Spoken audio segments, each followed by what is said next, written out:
pertikaian perang antara Aisyah dan Ali itu persoalannya itu apa? Kan gitu. Apa Islam apa dan apa? Sebelum jauh, kalau orang mau jujur, itu Rasulullah pernah mengingatkan kepada Aisyah. Ya Aisyah, satu saat nanti kau akan dijuguki, digonggongi anjing, namanya di sebuah daerah namanya Hawab. Ketahuilah bahwa saat itu kau berada dalam sesuatu yang salah karena kau memerangi Ali bin Abi Thalib. Istilah anjing menggonggong, kafilah tetap berlalu dari sini misalnya. Ya Aisyah, satu saat nanti kau akan memerangi Ali bin Abi Thalib, dan tandanya ketika kau melewati sebuah daerah namanya Hawab, saat itu kau dijuguki oleh anjing. Dijuguki atau digonggongi oleh anjing.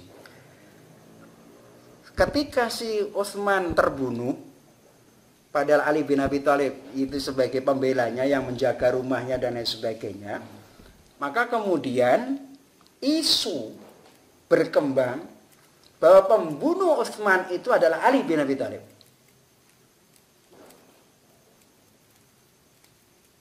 Jadi isunya yang membunuh Utsman itu adalah Ali bin Abi Thalib. Aisyah dengan membawa pakaiannya Utsman, dia bilang ini darah seorang amir belum kering dengan pakaiannya. Tiba-tiba seorang pemimpin sudah dibangun. Artinya Ali bin Abi Thalib. Kita harus membalas dendam untuk Khalifah Utsman dengan pakaian. Diangkat pakaiannya itu. Datangi Tolhah, Zubair, banyak sahabat-sahabat besar yang dijamin oleh Rasulullah masuk surga loh itu. Al-Asyaratul Basyariyah bil Jannah di antara terlibat di situ. Seperti Tolhah. Wah, saling komunikasi, saling ini dan lain sebagainya, sampai akhirnya ada keputusan untuk melawan Ali bin Abi Thalib. Ketika berangkat itu, intinya ketika berangkat itu dijuguki, pas sampai Hawab itu dijuguki anjing. Seorang sahabat yang ikut bersama Aisyah diingatkan, ya Aisyah, Rasulullah pernah berkata bahwa aku akan digonggongi oleh anjing, dan itu kau berada dalam keadaan yang salah. Dia bingung. Aisyah tetap ragu saat itu, masih ragu. Tapi sudahlah, yang lain-lain ngomong enggak, sudah, karena kelompok Khawarij juga ikut bergabung di situ. Akhirnya apa? Ya sudah, jalan. Makanya anjing menggonggong, kafilah tetap berlalu sampai terjadi perang.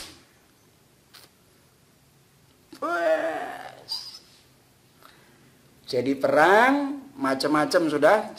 Saya tidak akan menceritakan secara detail. Anda bisa baca sejarahnya sendiri. Sampai kemudian Aisyah berada di sebuah rumah di daerah itu, kemudian ditangkap oleh Ali bin Abi Thalib. Tidak diapa-apakan. Dibawa pulang, disuruh pulang ke Madinah. Ini sejarah nyata, realistis, dan semua kaum muslimin mengaku itu. Kemudian orang memandang sejarah ini berbeda. Yang satu ngomong, ini kedua-duanya berijtihad. Karena berijtihad, nek bener entuk ganjaran loro, nek salah entuk ganjaran siji. Jadi perang terjadi itu sebenarnya ndak ana sing salah. Kabeh padha benere. Mergo berijtihad. Nek pandanganku, apa bener berijtihad mereka? Atau ada kepentingan tertentu yang bersifat duniawi? Termasuk Khalid bin Walid membunuh Malik bin Uwairah. Termasuk Yazid bin Muawiyah membunuh Al-Imamul Husain. Termasuk Muawiyah yang membunuh Imam Hasan. Muawiyah dan seterusnya. Apa iku mergo ijtihad? Apa mergo kepentingan politik? Bingung para kowe. Iki lho Islam. Sing kita terima kayak gini aja. Realitasnya begitu. Jadi nek kita ndelok umat Islam saling bunuh-bunuh, jangan-jangan mereka ngikuti sunnahnya masa lalu. Nah, tapi dalam Syiah dari awal kata Rasulullah, inni tarikum fiikum tsaqalain. Ma in tamassaktum bihima lan tadillu ba'di abada. Kitaballahi wa itrati ahli baiti. Kata Rasulullah, dan ini disampaikan oleh Rasulullah di setiap saat di Ghadirhum sampai detik terakhir ketika beliau meninggal dunia. Kata Rasulullah, saya ingatkan kepada kalian, aku berpesan kepada kalian dua hal. Jika kalian berpegang teguh pada dua hal ini, maka kalian tidak akan pernah tersesat selamanya setelahku. Apa itu dua hal itu? Pertama adalah kitabnya Allah, Al-Quranul Karim. Dan yang kedua adalah itrahku, ahlul baitku, kata Rasulullah. Keduanya lan yaftariqa hatta yarida aliyal haud. Kedua-duanya tidak akan pernah berpisah. Antara ahlul bait dan Al-Qur'an tidak akan pernah berpisah sampai kedua-duanya bertemu aku di surga nanti. Ini. Ahlul bait itu yang dinamakan ahlul bait itu saudara, apa keluarga, apa gimana? Nah, tadi sudah saya singgung. Sekarang saya akan jelaskan lagi. Pertama, ketika Rasulullah mengatakan lan tadillu ba'di. Nek kalian berpegang teguh dengan dua hal ini, kata Rasulullah, kalian tidak akan sesat. Kenapa tidak sesat? Karena kalian berpegang ahlul bait Nabi. Berarti itu jaminan. Jaminan dari Rasulullah, ojo sampai ngikuti wong liya kecuali ngikuti Al-Quran dan ahlul bait Nabi. Kenapa? Dia bilang kedua-duanya tidak berpisah. Karena Al-Quran dan ahlul bait itu adalah menyatu yang tidak bisa berpisah. Kalau orang disebut ahlul bait itu ahlul Quran, maksudnya ahlul Quran itu ahli baca Quran. Enggak. Bukan itu yang dimaksudkan. Nah, ahlul Quran dalam pengertian itu, ulama-ulama banyak yang ahlul Quran kan, hafal Quran ini. Enggak. Maksudnya bahwa Al-Quran dan Ahlul Bait itu adalah menyatu. Apa yang dilakukan oleh Ahlul Bait adalah apa yang ada dalam Al-Quranul Karim. Tidak bisa dipisahkan. Yang satu adalah manusianya disebut Quranun Natik, Quran sing isong ngomong. Quran sing ini jenenge Quran apa? Quranus Somit, Quran sing ora iso ngomong. Nek iki maca Quran kira-kira Quran ngajari apa?